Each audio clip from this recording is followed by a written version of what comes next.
Muito bom dia para você que está assistindo a gente ao vivo, nesse domingo, véspera do Dia da Mulher, Dia Internacional da Mulher.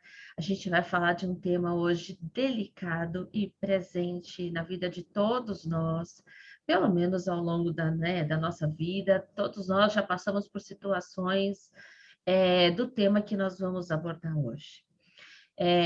Esse encontro faz parte de uma série de encontros que nós chamamos de roda de conversa sistêmica, que na verdade é um bate-papo, né? Nosso, de todos os que estão participando aqui, sobre algumas temáticas que nós identificamos, né? Quando eu falo nós do Instituto Atma, que identificamos como sendo temas importantes para a sociedade atual, nesse momento de pandemia, né? Algumas situações, algumas questões de urgência se tornaram muito presentes e foram muito recorrentes na temática aqui, nos nossos atendimentos aqui no Instituto Atma, aqui em São Paulo. Não somente aqui em São Paulo, mas pessoas do mundo inteiro que nós temos atendido. Para essa conversa, né, para essa roda de conversa, além das participantes que fazem parte com a gente aqui online, ao vivo, né? E eu sei que tem outras pessoas que vão assistir a gente em um outro momento, que também se sentirem à vontade e quiserem fazer contato com a gente, e os nossos contatos estão no descritivo aqui desse vídeo, mas para essas nossas conversas, esses nossos 7 encontros, eu tenho sempre a honra e a gratidão imensa de ter a presença da Adoração aqui presente com a gente. Muito bom dia, Dora. Bom dia a todas. Eu agradeço, Edilé, novamente a gente ter a oportunidade de estar participando das rodas de conversa, que sempre faz com que a gente estude, né? Porque você vai repassar aquilo que você acha que sabe, porque a gente não tem todo o saber, e é sempre muito bom compartilhar, né? Quanto a informação é liberdade. Se a gente tem informação, se a gente se conhece, a gente pode se antecipar e a gente pode sofrer menos, vamos dizer assim. O sofrimento, ele acaba acontecendo, mas se a gente sabe como pode se dar algumas coisas, a gente consegue se antecipar e ter um melhor resultado, ter uma vida mais tranquila. É isso mesmo, Dora, exatamente. A gente pode dizer que, de uma certa forma, o sofrimento ele é opcional, né? Sim, O nosso tema de hoje, a gente já falou de outras temáticas, a gente falou sobre medo, falamos sobre pânico, falamos sobre ansiedade, nós falamos sobre algumas questões, né, suicídio na última semana. Hoje a gente vai falar sobre dependência afetiva. E quando a gente pensa sobre dependência afetiva, a Dora vai trazer algumas informações, inclusive técnicas para nós, né, como um profissional da área da saúde, que trabalha realmente como assistente social, psicanalista, ela vai trazer algumas informações é, técnicas, a gente pode dizer assim, né, para nós, para dados importantes para nós. É importante a gente salientar que assim, a dependência afetiva é algo que nós ao longo da nossa vida, em algum momento, né, nos vemos diante dessa situação. Em diversos momentos, em diversas situações, isso pode acontecer e certamente isso acontece principalmente no começo da nossa vida. Então, é algo que a gente tem presente, a gente só precisa realmente identificar e aí, como a Dora falou, escolher, né? Dora, traz para nós um pouquinho dessa temática aí tão delicada como essa. certo. Então, turma, para a gente não perder o costume, né, e não ficar nos achismos, vamos de novo no nosso amigo no DSM-5, que é um dicionário, vamos dizer assim, na verdade é um compêndio de transtornos diversos do campo da saúde emocional e da psiquiatria, escrito por psiquiatras da da Associação Americana de Psiquiatria. Então, para não dizer, olha, isso é aquilo, a gente se ancora sempre lá, para que a gente tenha uma base conceitual, vamos dizer assim, não dá para a gente explorar muito, claro, também não é essa a intenção, mas que a gente parta de um lugar e fala assim, olha, isso não, grosseiramente falando, turma, isso não é frescura, isso é um adoecimento. porque as questões da saúde mental, da saúde emocional, são sempre relegadas à frescura, falta de um tanque de roupa para lavar, vamos encher uma laje que passa, né? Então, assim, não é um adoecimento, assim como é a hipertensão, como é o diabetes, como é uma falta de uma questão pulmonar, é um adoecimento. Tem uma psicóloga que trabalhava comigo, ela falou, olha, o pé adoece e a cabeça também. Isso não tem como a gente fugir. Então, assim, de novo, lá do DSM-5, o transtorno a dependência emocional, ela é o transtorno de personalidade dependente. Infelizmente, ela é mais comum do que se parece. É a necessidade, assim, em largos traços, né? É a necessidade da outra pessoa para viver. Eu preciso do outro para viver. Eu não consigo viver, eu não consigo agir se eu não tiver uma outra pessoa. E essa outra pessoa pode ser qualquer pessoa. Pode ser sua mãe, pode ser o seu pai, pode ser um amigo da escola, pode ser um amigo da faculdade, pode ser uma amiga da vida, uma vizinha. Onde está o risco? Que é um assunto que a gente vai abordar numa outra semana. É ser alguém, um companheiro ou uma companheira que goste de estar neste lugar do foco do dependente, né? Então, eu tenho a dependência emocional, eu tenho esse transtorno, né? E eu arrumo um namorado ou uma namorada que goste de ser este objeto que eu não posso ficar sem. Aí nós temos relações que se complicam cada vez mais, né? Então, vamos lá. O grande problema, assim, quais são as características que a gente pode dizer que se associam ao diagnóstico dos indivíduos com transtorno de personalidade dependente? São pessoas caracterizadas por um pessimismo e um autoquestionamento. Gente, mas não é pessimismo assim, puxa, acho que vai chover. É um pessimismo muito mais do que aquele desenho do Oliver e Hardy, é um pessimismo sem tamanho, é um pessimismo desmedido e que quando você busca validar se esse pessimismo se sustenta, ele não se sustenta. Né? O autoquestionamento, assim, são pessoas que tendem a subestimar suas capacidades e seus aspectos positivos. Podem constantemente referir a si mesmos como estúpidos, tipo assim, putz, eu sou uma idiota, né? Tem hora que a gente fala mesmo, porque tem hora que a gente faz os papéis que vamos combinar. A gente banca uma pessoa meio tonta. Mas a desvalia, a pessoa ela não se enxerga como alguém digno sequer de viver, né? As pessoas encaram críticas essas pessoas encaram críticas e desaprovação como prova de que não serve. Fala, tá vendo? Eu sou tão ruim, eu sou tão estúpido, eu sou tão desnecessário que a crítica que me foi trazida só valida aquilo. Por mais que você diga assim, olha, você é uma pessoa importante, não tem escuta, não tem escuta. O funcionamento da pessoa, o funcionamento profissional pode ser prejudicado. Como é que você sustenta no trabalho?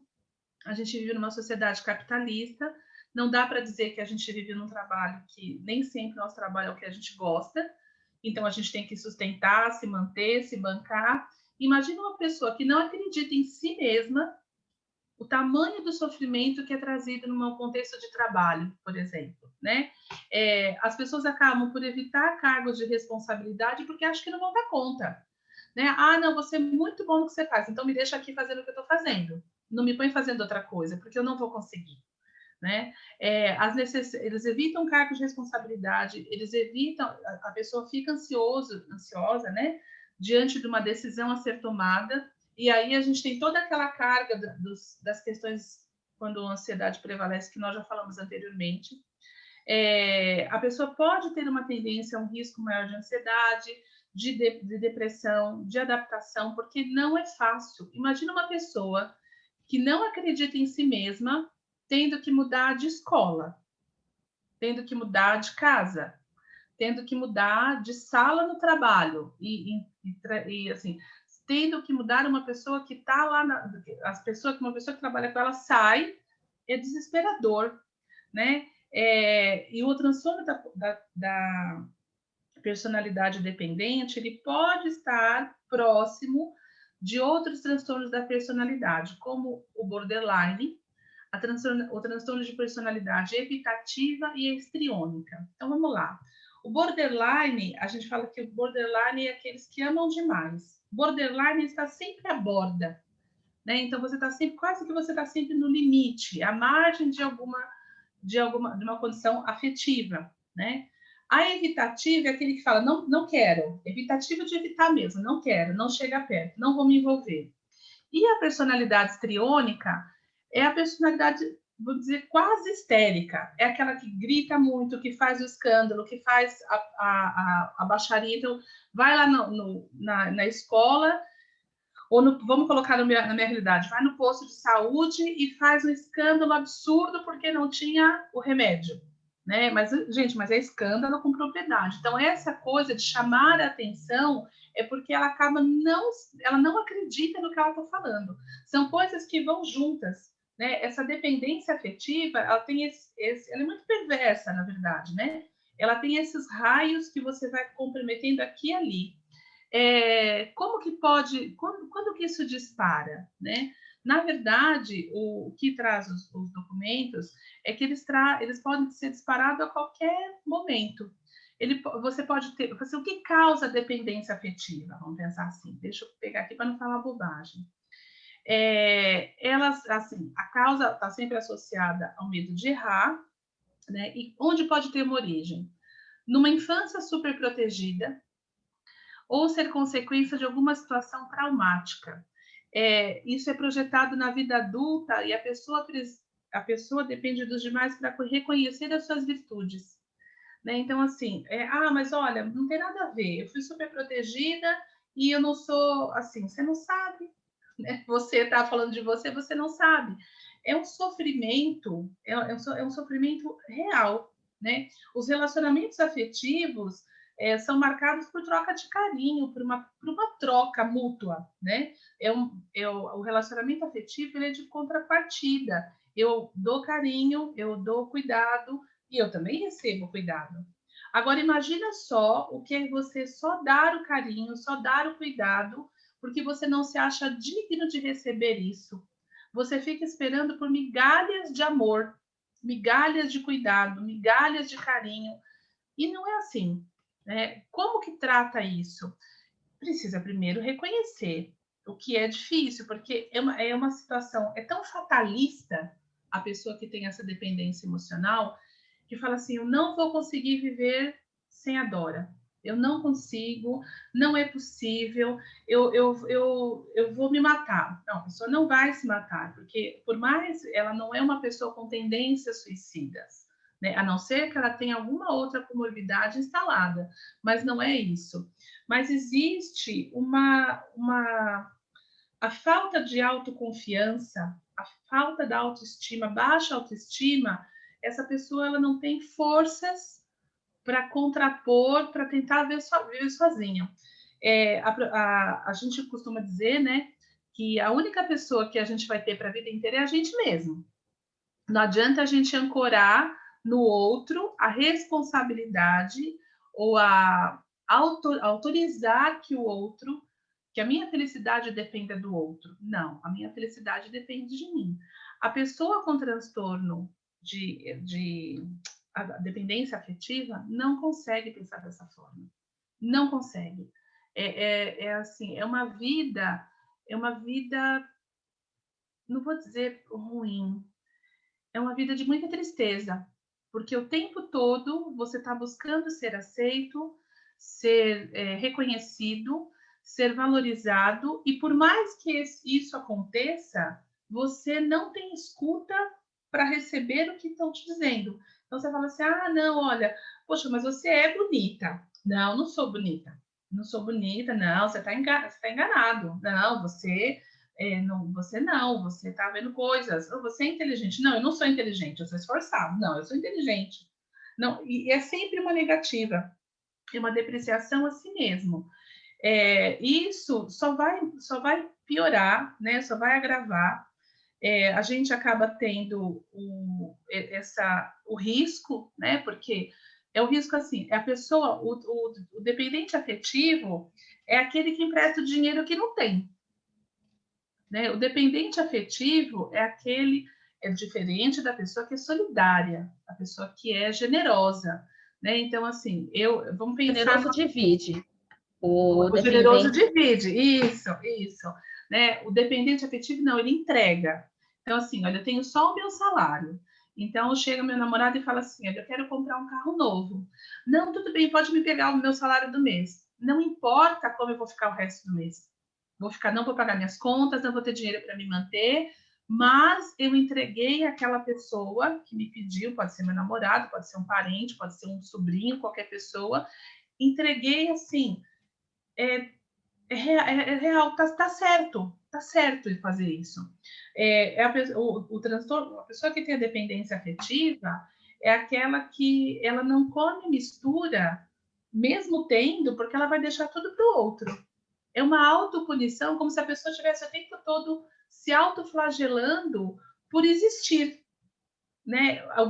Na cabeça de uma pessoa assim, no sentimento dela, traz o seguinte: o grande problema da minha vida é existir. Se eu não existisse, nada disso estaria acontecendo, né? Quase como, perdão, Dora, é Pode falar. quase como se a pessoa assim, ou seja, ela acha que a vida dela realmente não tem um porquê, não existe um motivo, falta um propósito, quase nesse sentido. Isso, Tá. exatamente. É mais Ah, do que quando a gente entende que nós estamos para contribuir e para ajudar outras pessoas.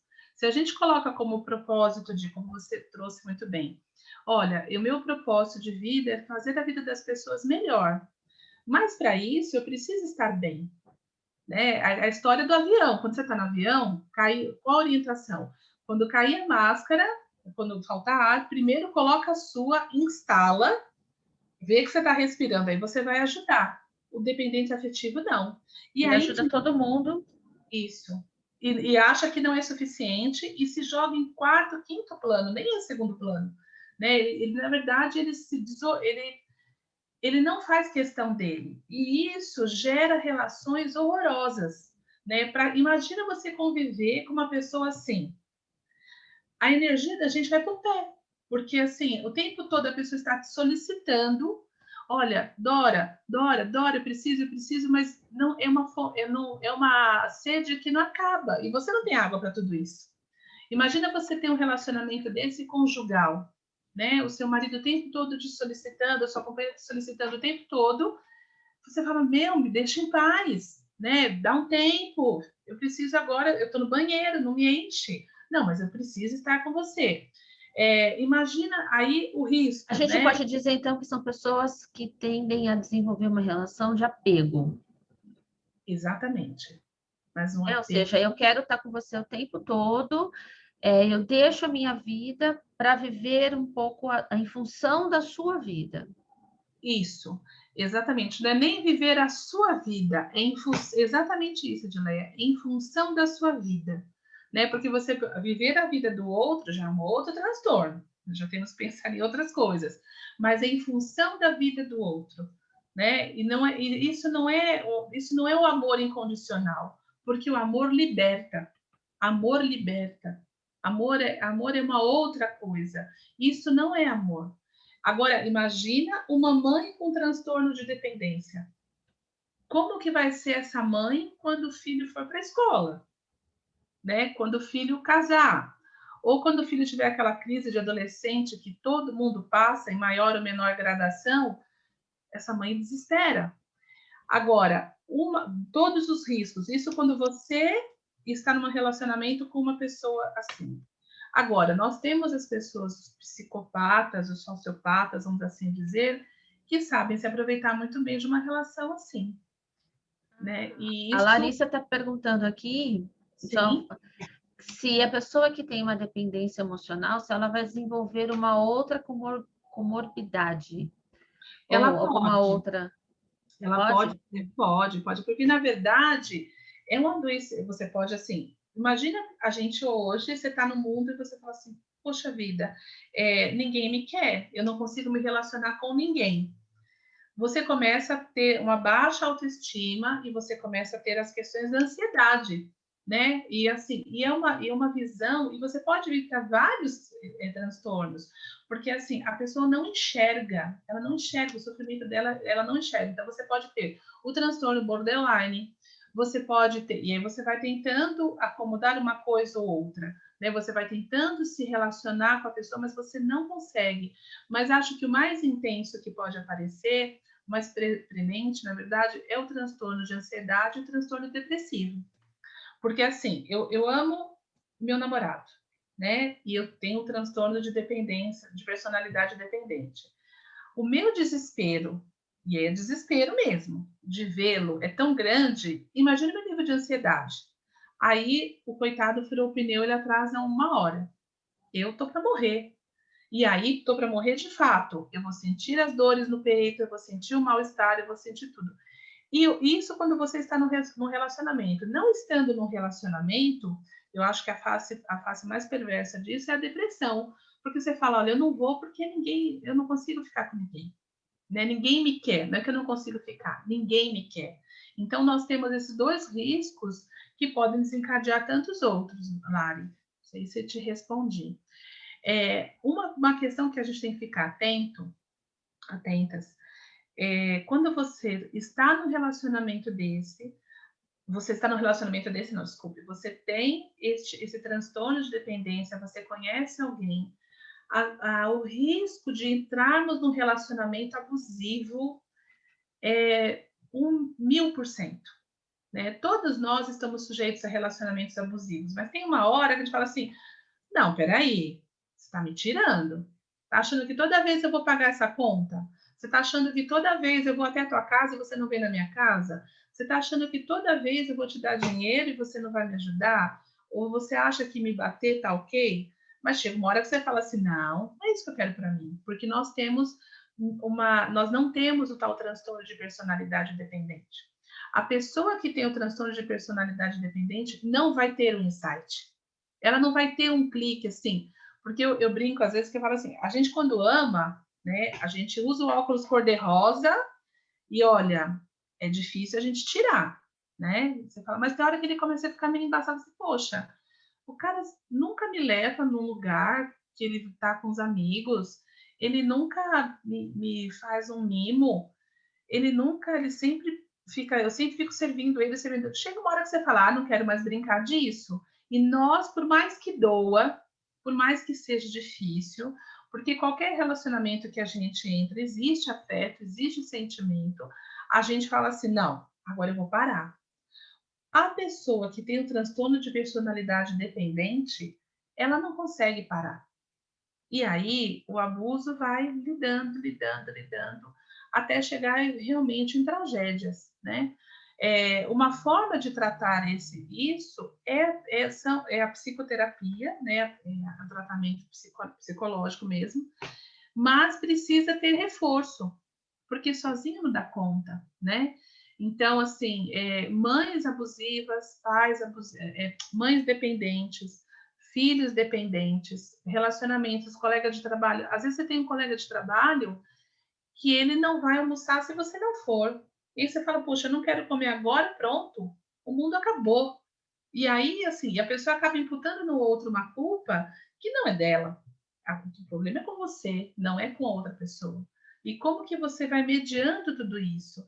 É difícil para quem tem o transtorno, né, de dependente, mas também não é fácil para quem convive com uma pessoa assim. Até porque no começo de um relacionamento, seja ele qual for, seja de trabalho, seja de estudo, um relacionamento acadêmico, seja um relacionamento afetivo, o mimo cai muito bem. É muito bom ser mimado, é muito bom ser cuidado. Mas quando isso começa a te amarrar, a gente não quer isso. A gente precisa de liberdade para viver, né? Nós precisamos do outro, o afeto é uma coisa importante, mas a gente precisa estar livre para viver. Não dá para você viver nessa condição.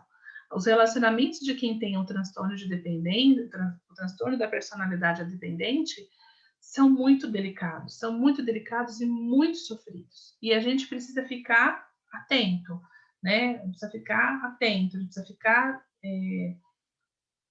pronto para detectar mesmo.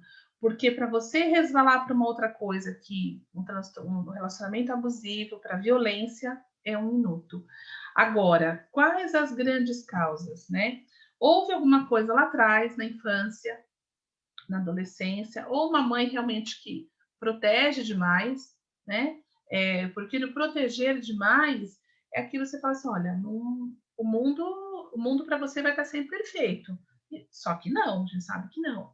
Algum trauma anterior, e aí, assim, a gente falava essa semana, eu conversando no atendimento, o quanto palavras que a gente vai dizendo para uma criança reforçam condições e podem depois desembocar, né, numa situação dessa. Né? Então, você fala assim, olha, você nunca vai servir para nada.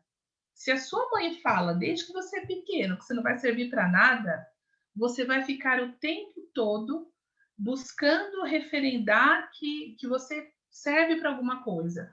Ou já que você não serve para nada, então eu vou sempre servir ao outro sem medida. Né? Então, esse momento tem que ter muito cuidado com uma criança.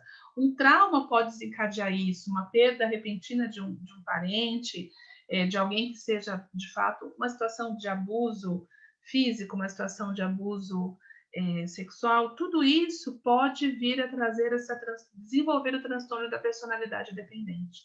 Né? E isso, gente, é muito delicado, muito delicado. E assim, é o cara grudento.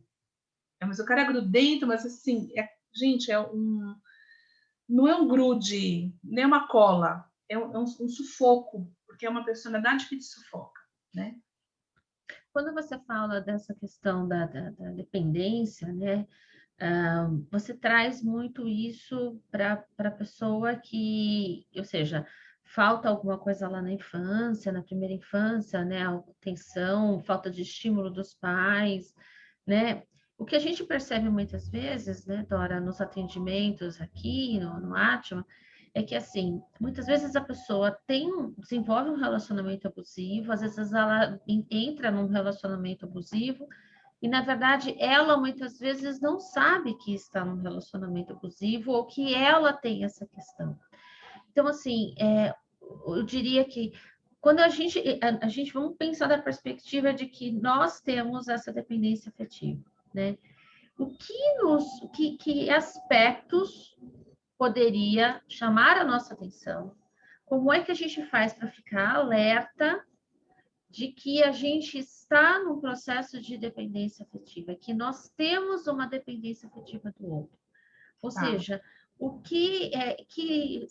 que sintomas ou que aspectos, que pensamentos que eu tenho que me fala assim, olha, peraí, será que eu tenho uma relação de dependência afetiva com o outro? Né? A gente poderia dar alguns toques assim para quem está Sim, acompanhando a gente? sim, sim. Então, tem os sinais da dependência emocional, né? Isso, Alguns sinais aí sinais. que eu tinha separado aqui. Um que a gente pode colocar, o cuidado excessivo com o companheiro. E aí, cuidado excessivo, você pode pensar, ah, não, mas olha, eu gosto de cuidar.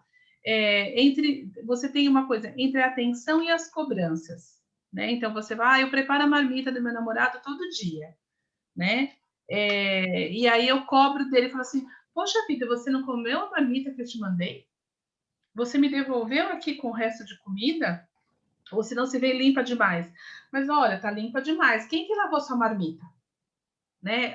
Fica uma coisa neurótica. O foco da felicidade, quando a gente está numa relação assim, ele se concentra em uma única pessoa. Então você fala, olha, eu só vou ser feliz se a minha mãe estiver feliz. Eu só vou ser feliz se o meu namorado estiver feliz. Então, assim, como que eu posso atrelar a minha felicidade a outra pessoa? Né? Então, isso é para você, olha, você fala, não, eu tô feliz do jeito que eu tô gorda mesmo, tô cabeluda mesmo. Você fala assim, não, eu preciso emagrecer, porque Douglas é meu namorado, gosta de meninas magras. Então, eu preciso emagrecer para agradar o Douglas. E aí, não é emagrecer tipo, vou cortar o pão. Não, é aquela coisa surreal, né? Uma coisa desesperadora. A autoestima comprometida. Às vezes, quando a gente recebe elogio, a gente fala assim, ah, não, eu não acho, né? Que você fala assim, não, olha, tem razão, eu sou legal mesmo. Mas a autoestima comprometida, você não tem escuta para nenhum elogio. Você não se acha digno de se olhar no espelho. Você não se acha digno de receber uma atenção.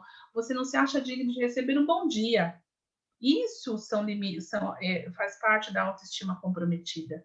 Não é só uma coisa assim, ah, não, olha, ele falou que eu sou legal, mas eu falei que não, mas eu sei que eu sou. Lá no fundo você sabe que você é. A Quando pessoa não você sabe receber um elogio. não sabe, ela não Ela não aceita, reconhece nada de positivo nela. não, nada. Outro sinal, o que a pessoa pensa de você é o que mais importa. Né? A gente se incomoda com o que a galera pensa da gente? Às vezes a gente se incomoda, sim. Tem hora que a gente deixa para lá e fala problema dele, tem uns que a gente fica chateado e outros que a gente fala assim, poxa, eu gostaria que essa pessoa me visse como eu sou e que eu sou uma pessoa do bem, mas se ela não vê, filho, vai no oftalmo que o problema não é comigo. Agora, quando você pauta a sua ação, a sua existência, somente a partir do que o outro pensa, então, assim, eu preciso fazer com que a Edileia pense bem de mim. E aí eu me desdobro de toda forma. Eu me desdobro de toda forma, eu me despojo de toda qualquer vontade própria para fazer com que a Edileia pense bem de mim. Eu faço de Porque tudo para que ela me veja e me reconheça. me reconheça, exatamente, em vez de me reconheça. A pessoa que tem essa dependência emocional, ela tem uma tendência a reprimir as emoções. Então, é a pessoa que parece que está sempre assim, tá tudo bem. Ah, não, tá tudo bem. Ah, mas olha, eu fiquei sabendo que você bateu o carro, que seu namorado bateu o seu carro, estragou seu carro, que você foi mandado embora porque uma pessoa te sacaneou. Não, mas tá tudo bem. Não é uma resiliência, é uma resignação. É uma resignação, é um abandono de si. Né? Nem vou dizer que seria uma resignação, é um abandono de si. São pessoas que não defendem a própria opinião. Então, tipo assim, olha, eu sou palmeirense. Ah, não, mas o Palmeiras é bom, saber. Mas eu gosto do Palmeiras e acabou. Né? Eu gosto do Palmeiras, gosto do verde, gosto do porco e acabou. Né? E se você é corintiano, beleza, segue feliz, mas me deixa aqui com o meu porco. A pessoa que tem essa questão da dependência, ela não consegue sustentar. Não, e não sustentar não é aquele quando a gente fala assim, não vou, deixa ele falando sozinho, não vou mais discutir, não. Ela não sustenta, ela não tem força para argumentar. E aí ela se sujeita ao que o outro diz. São pessoas que elas tendem a ter um controle compulsivo. E o controle é assim, é com ela e com o parceiro. Então, é aquela história. Nossa, por que o Douglas trouxe a marmita tão limpa de volta para casa? Ele não lava a marmita? Quem lavou a marmita para ele? E aí você tem uma tendência a ficar ali no controle. E é aquela coisa que sufoca, né? Sufoca mesmo. Você é um controlador compulsivo. A pessoa, não é cuidado, é controle. E assim, eu tenho ciúme do meu namorado, né? Ok, isso até certo ponto é saudável.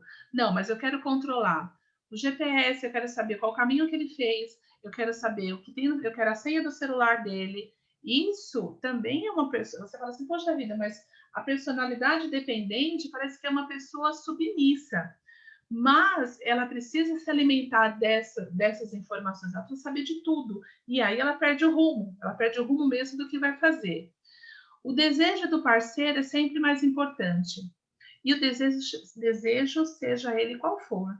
Né? Eu desejo de um passeio, de uma comida, de uma prática sexual que você não gosta, mas ele gosta, então eu vou fazer. E você se sujeita. E você fala, não, vou fazer. Aí quando o cara termina o relacionamento com você, você fala assim, poxa vida, mas eu fiz tudo o que você queria. Até o que eu não acreditar, até o que eu não queria fazer, você fez porque você quis. Você poderia ter negociado, né? E é aquele amigo que você fala assim, poxa vida, você arrumou uma namorada agora, Dori, você nunca mais veio na minha casa?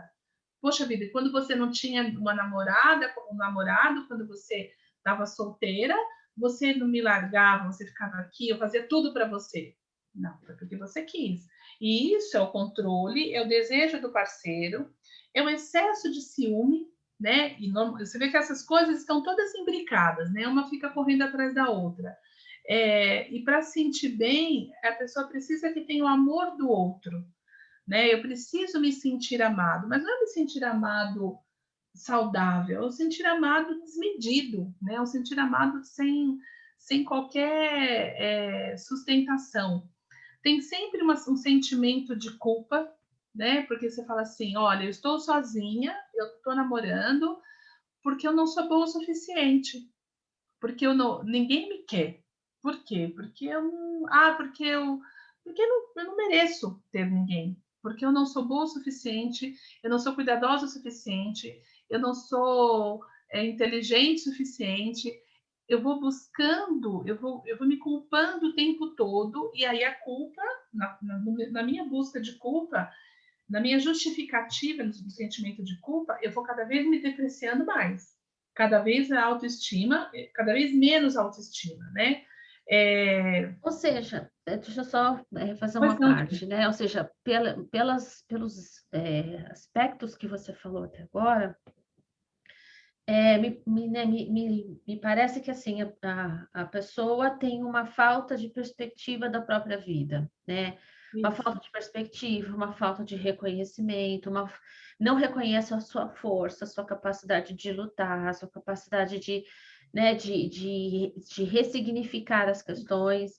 A gente sabe muitas vezes que, né, algumas pessoas que têm essa situação, né, ou seja, que querem mais viver a vida do outro do que a própria vida, muitas vezes elas vivem, às vezes, uma condição que não é favorável, né, às vezes um relacionamento com pais, por exemplo, que é muito opressivo, pais controladores, né, então, ou então pais que negligenciam, que não a enxergam, né, por exemplo, então, ela acaba transferindo essa relação, esse amor para outra pessoa, né? Então, pelo que me parece, numa perspectiva, né, mais assim, vamos dizer, espiritualista, né, como eu gosto muito de pensar, falta para mim um alinhamento dessa pessoa com o seu propósito de vida, né? Ou seja, para que eu estou aqui? Para que eu nasci? Com que propósito que eu vim? Né? O que eu estou fazendo nesse plano? Né? Ou seja, eu estou aqui só a passeio, eu vim aqui só passear, só trabalhar, né? Então, o que eu vim fazer? E isso é uma coisa que eu percebo, pelo menos nos atendimentos que a gente já teve aqui, né, Dora? Uhum. A gente percebe que falta esse alinhamento. Quando você está alinhado com o seu propósito ou com algum outro propósito, né? Você tem perspectivas, e aí você percebe que a sua vida tem uma função, né? Ou seja, eu nasci para fazer tal coisa. Então, e aquilo me dá satisfação. E às vezes, se você está envolvido em algum projeto social, como a gente sabe que muitas pessoas têm isso, né? Eu nasci para ajudar as pessoas, os moradores de rua, não é que eu anulo a minha vida. Esse é o meu propósito, mas eu reconheço que tem momentos em que eu quero descansar, que eu quero viajar, que eu quero tomar uma cerveja com os amigos, né? Ou seja, há um alinhamento da pessoa consigo mesmo, né? Se eu estou alinhado comigo, se eu estou pensando no que eu quero, né? Se aquilo é bom para mim ou não, eu consigo escolher, né? Se eu quero aquela relação, se eu quero aquela, né? Se eu vou me submeter àquela condição ou não. E eu percebo em muitos momentos que assim o sofrimento, como você falou em algumas vezes, né? Parece né, uma palavra, uma questão difícil de ouvir, né? Porque você pensa assim, eu tenho alguns desses aspectos, mas eu não estou sofrendo. Então, às vezes, o sofrimento, ele é algo oculto, né? Exatamente. E aí, por ser oculto, você acha assim, eu não tenho uma relação, eu não sou dependente, eu não tenho uma relação de dependência afetiva, né? E aí, assim, pensando numa perspectiva já até terapêutica, ou seja, que alternativas que eu tenho diante dessa situação? Olha, eu identifiquei alguns desses aspectos que a Dora falou, e aí, como é que eu faço? Né? Então, que alternativas eu tenho? Então, uma das coisas que eu penso, e eu vejo isso muito nos atendimentos aqui, né? É pensar assim, eu estou alinhada, eu estou alinhado com os meus propósitos de vida, né? Ou seja, o que que eu quero? Será que eu, né? Será que eu tô vivendo uma vida feliz dentro do que eu tenho de condição? Porque é claro que às vezes a gente não tem uma condição de, né? E agora mais com as restrições que a gente tem de mobilidade, então não dá para sair, não dá para tomar uma cerveja, não dá para fazer essas coisas, ou seja, diante dessas restrições mundiais, vamos assim dizer, o que eu posso fazer, né? Então, essa é uma questão importante.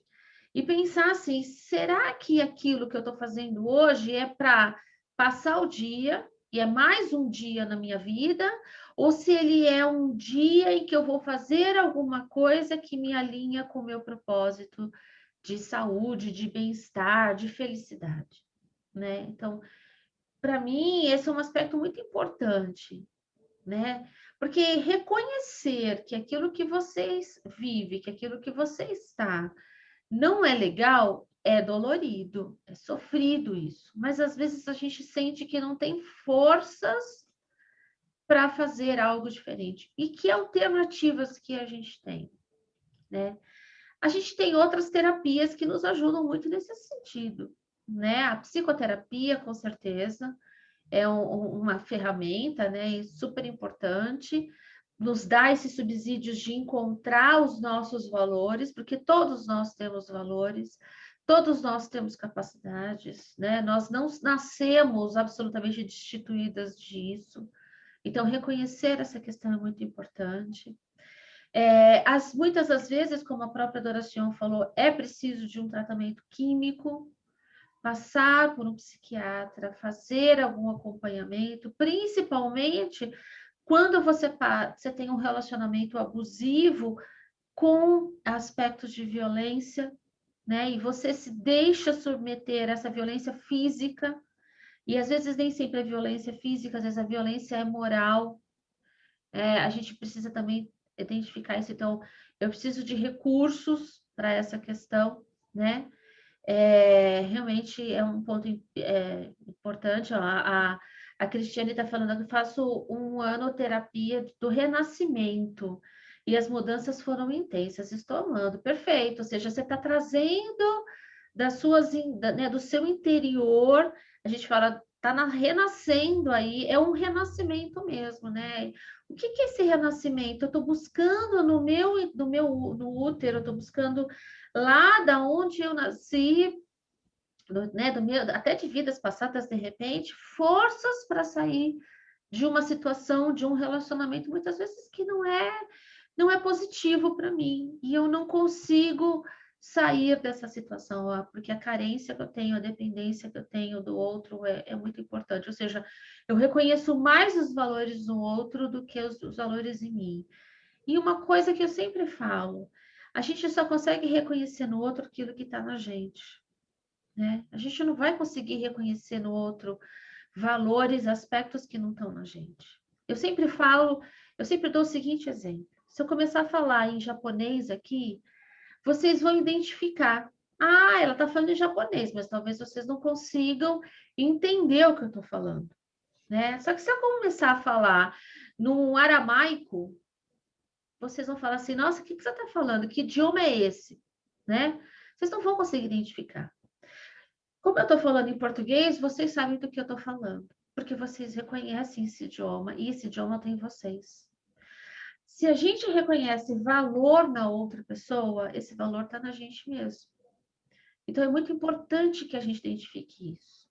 A gente tem diversas terapias, além da psicoterapia, a gente tem terapias complementares que nos ajudam nesse aspecto. A gente tem os florais de Bach, a gente tem, por exemplo, o floral de Bach, que é muito importante, além do próprio Rescue, né, que é o floral emergencial, a gente tem o floral de Bach, que é o Century, que é um floral que vai nos dar, Centauri, né? É um floral que vai nos dar essa capacidade de reconhecer o nosso valor e vai falar assim: não, eu não quero isso mais para mim. Coloca um pouco dos limites, né? A gente vai ter florais dentro do Saint Germain que também vão nos trazer esse aspecto, além do próprio floral emergencial. A gente vai ter, por exemplo, um floral que é o Bom Dia, que traz o ânimo para a gente. A gente vai ter um outro floral que é a Boa Deusa, que é um floral super recomendado para as mulheres, né? Ajuda muito a gente nesse processo de reconhecer o nosso valor e o amor próprio. Dentro dos aromas, a gente vai ter a laranja, né? Todos os aromas ligados às flores ou às frutas, nesse caso a laranja, né? Amarelo, porque amarelo é alegria, nos conecta com essa energia do sol, né? Então a laranja doce, a bergamota, que seria né, uma espécie de uma mexerica aí. Então são aromas que vão nos dar essa capacidade de reconhecer o valor, de se alegrar, e limpa os sentimentos negativos e depreciativos que eu tenho contra mim mesmo. A lavanda que nos dá alegria, que nos dá paz de espírito para que eu possa fazer melhores escolhas. O gerânio que nos conecta com o feminino, né? A nossa essência, né? Para as mulheres principalmente, e nos dá maturidade para os nossos sentimentos. O patchouli e o lang-lang que vão despertar na gente a vontade de viver, que vão nos devolver aquela energia de fazer as coisas por satisfação. Eu vou fazer isso porque isso me faz bem, porque eu quero fazer isso não pelo outro, não me importa a sua opinião, me importa se aquilo me faz bem.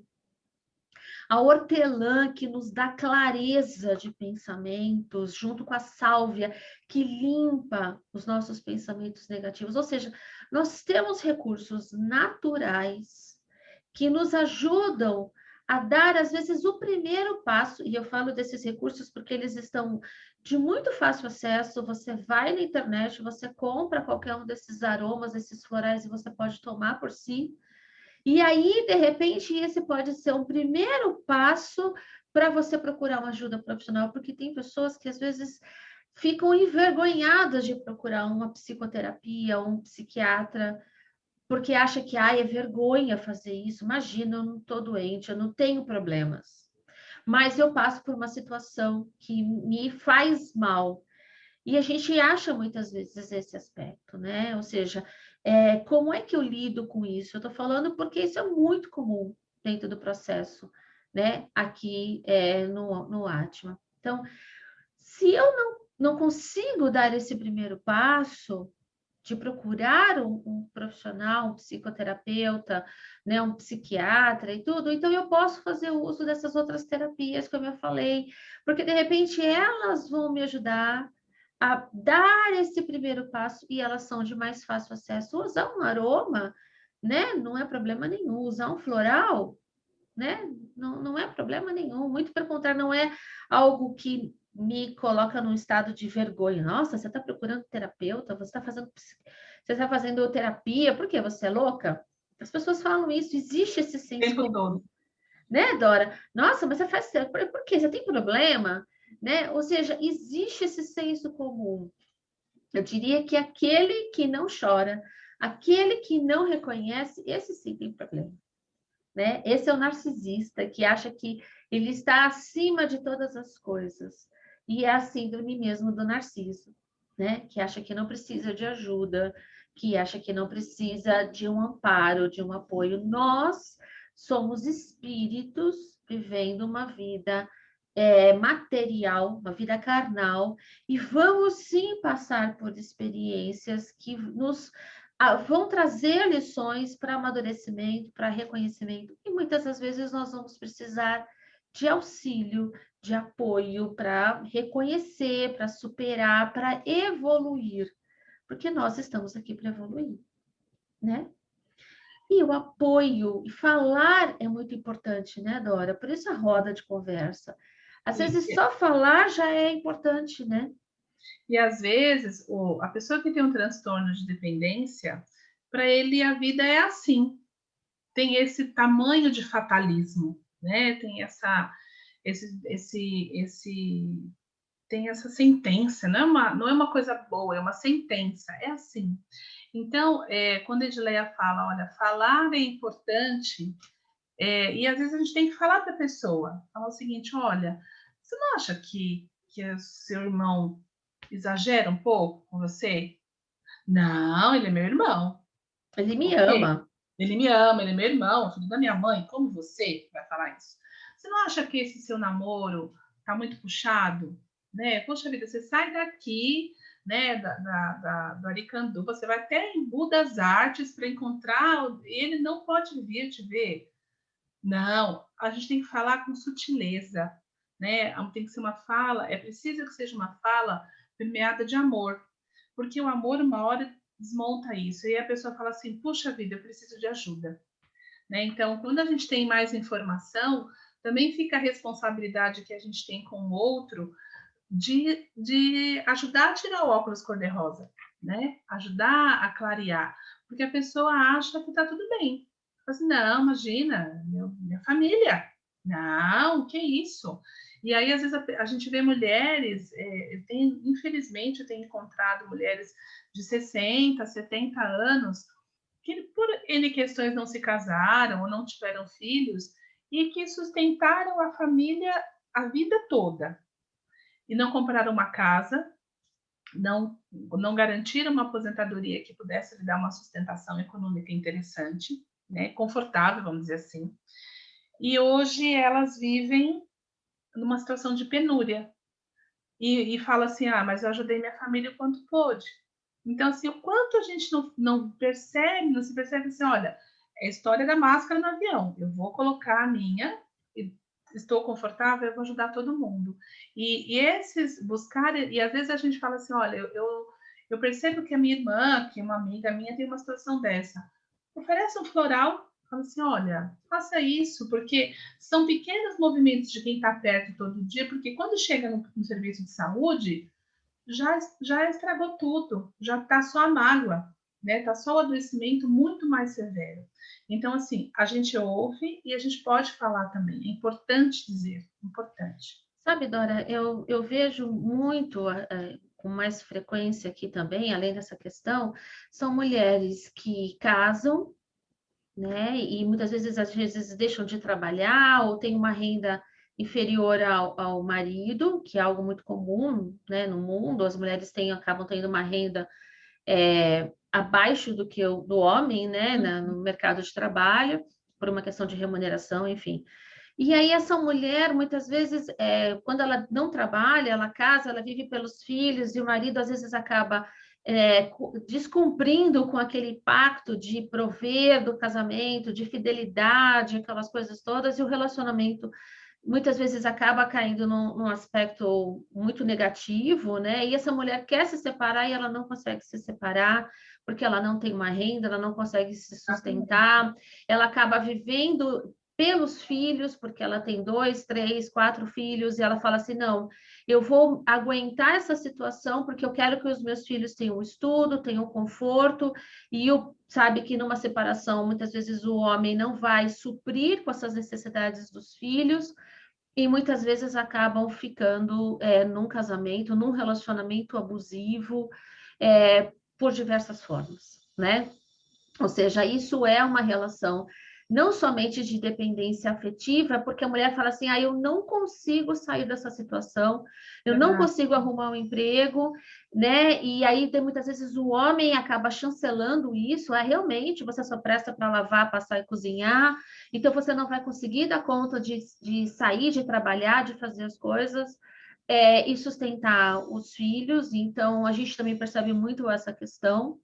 E uma outra questão que eu também vejo de uma forma muito recorrente é quando a mulher trabalha, ela sustenta a casa e o marido muitas vezes fica em casa, não trabalha, tem uma renda inferior e ele acaba ficando muito à sombra. Eu sou incapaz mesmo, eu não trabalho, eu não faço, eu não consigo emprego, e ele sustenta essa culpa de uma certa forma na mulher, dizendo assim: não, então eu vou ajudá-lo de todas as formas para que ele consiga se operar, ele é tão bonzinho, mas ele lava, ele leva os filhos na escola, ele faz as coisas, então eu vou ficar com ele.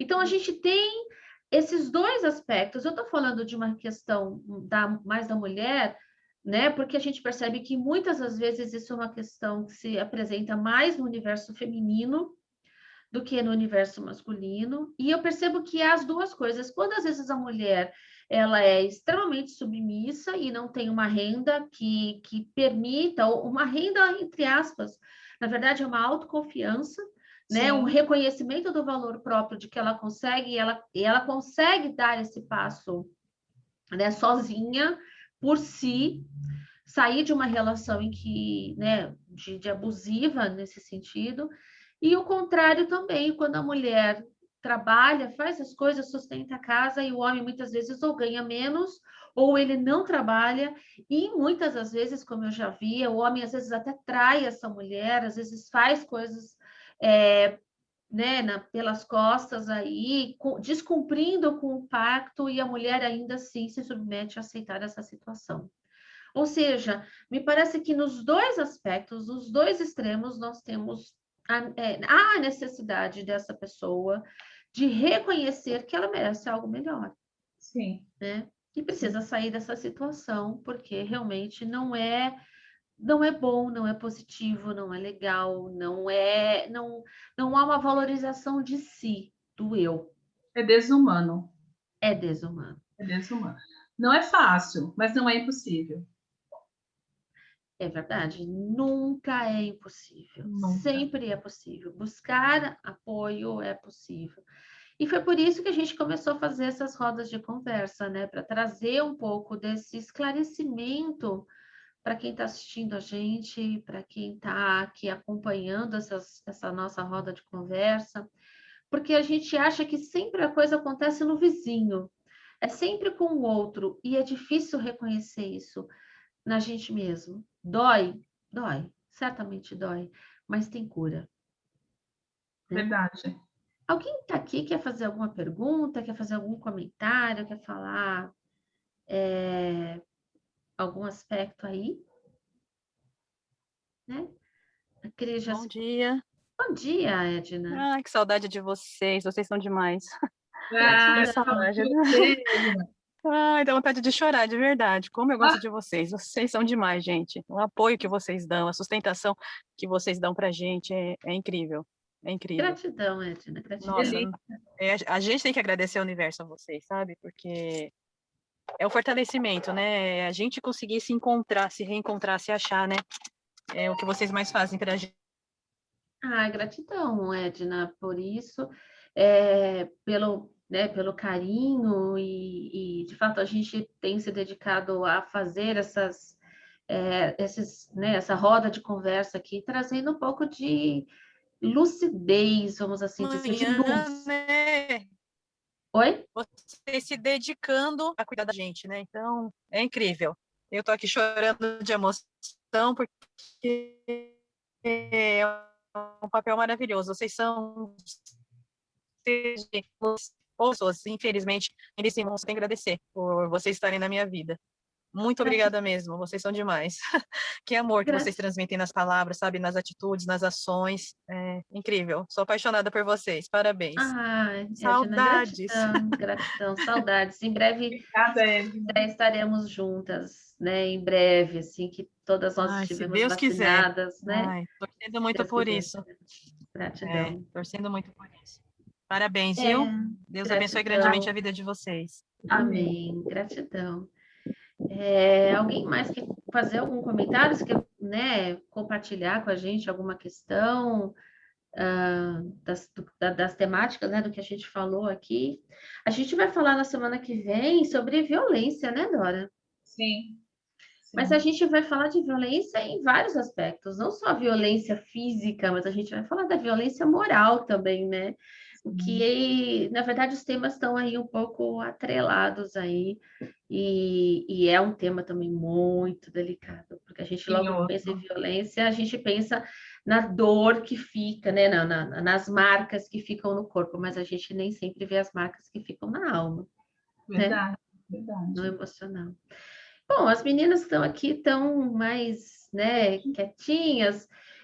Dora, você tem alguma questão para falar, para encerrar aqui esse nosso papo? Na verdade, sim. Amanhã é o Dia Internacional da Mulher, né? É um dia a gente sempre referenda isso como um dia de luta mesmo. E não é uma luta falaciosa, nem uma luta política, é uma luta por humanidade.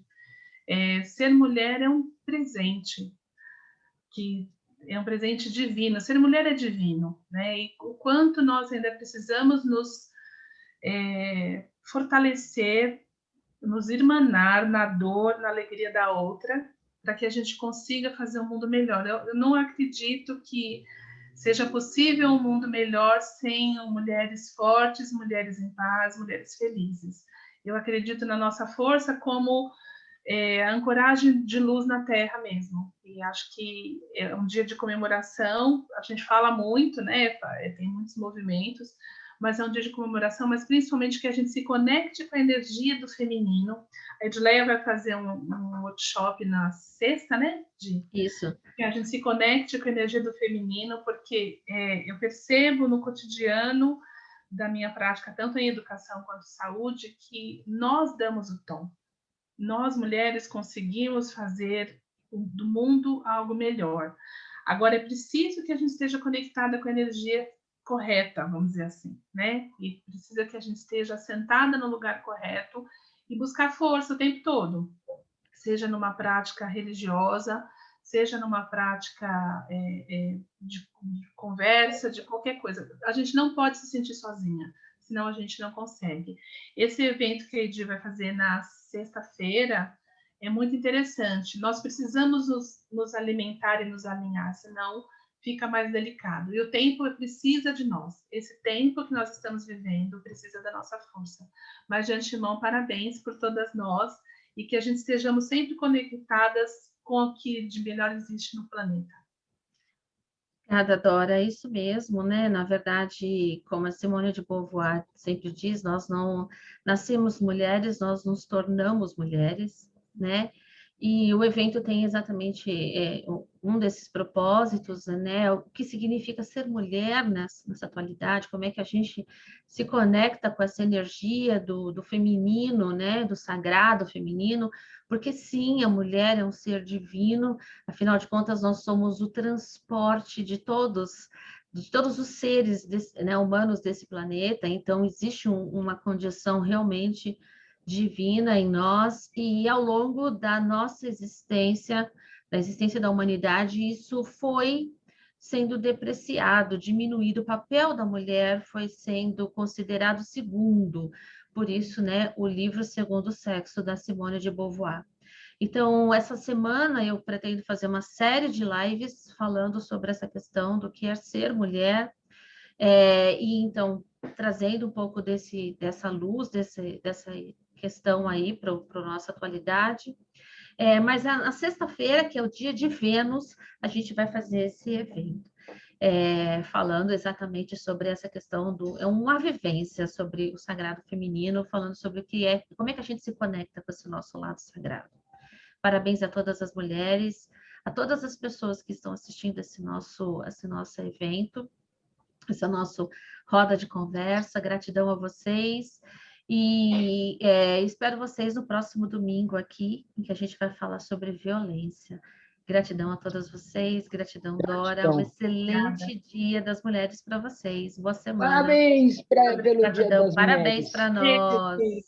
Parabéns pelo Dia das Mulheres. Tchau. Parabéns. Gratidão a todas vocês.